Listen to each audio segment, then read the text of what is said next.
Welcome back to the show. Thank you very much for staying with Morning Live. 7 minutes to the top of the hour and just enough time to chat to the man that we have all been speaking about over the last 20 minutes. We've told you he's coming into studio. He's got a singing voice, and that's just one of the many talents of the Proteas Test captain, Villiers. There's no doubt that he can sing and he can play cricket. He holds the world record for the fastest 50 and century in ODIs. And there are certain rumours, though, like being nearly drafted into the national hockey team and receiving a science prize from Madiba, that some believe to be true, but they aren't. This and so much more are tackled in his autobiography, which is simply titled AB. He joins us now. Very good morning and welcome to Morning Live. Good morning. Thanks. Nice to be here. All right. As I was going through the book, I was interested that you actually started with the world record innings. And I wonder why start the book there? I'm a cricket player after all, even though I talk a little bit about my life in the book. That was a very memorable day in my career. I think a lot of things built up to that, a lot of ups and downs, highs and lows throughout my career, and then that moment, and also taking into account that my parents were there for that game, which makes it so much more special.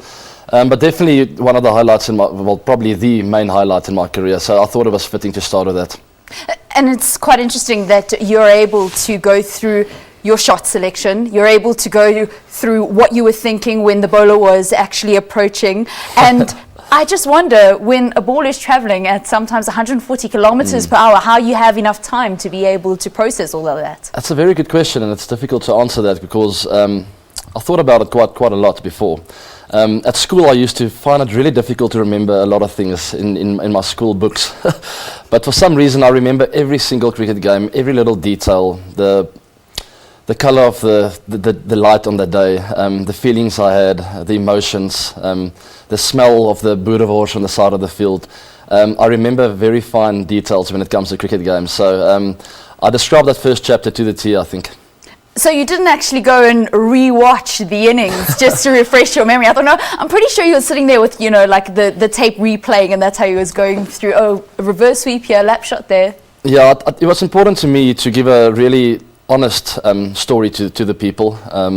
It's a feel-good story. I didn't try to be funny to other people or tell funny stories. I just wanted to tell an honest, good feel story. And to me, it was really important to revisit some of those memories, revisit some of the places where I had really good memories and what I see as big moments in my life, and not only in my cricket career, but life. And so I went back to my hometown. I was in Bangalore, really sitting down and writing while I'm in the area or in the space where special things happened in my career and life.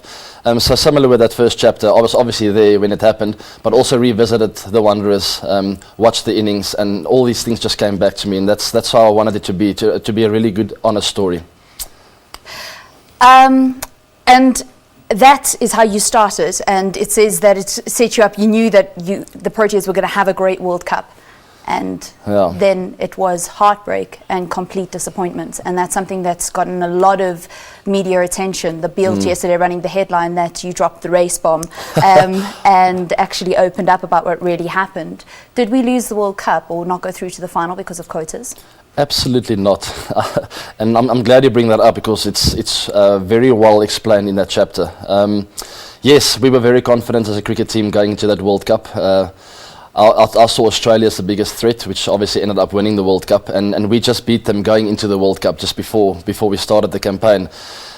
We were really hitting our straps at the right time. I feel getting into great form right at the semi-finals. All the batters in good forms, bowler in good form, and unfortunately things just went wrong.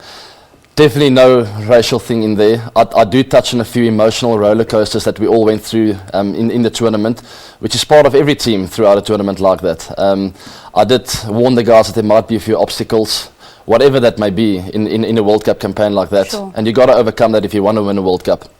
At the end of the day, we went onto that field, we played a great game of cricket, and we didn't take our opportunities. All right, AB, thank you very much. Unfortunately, there's so much to speak about because it is a very thick book, and there's so many wonderful anecdotes and stories. So if you're an AB fan, this is the book to get. This is how we come to the end of Morning Live.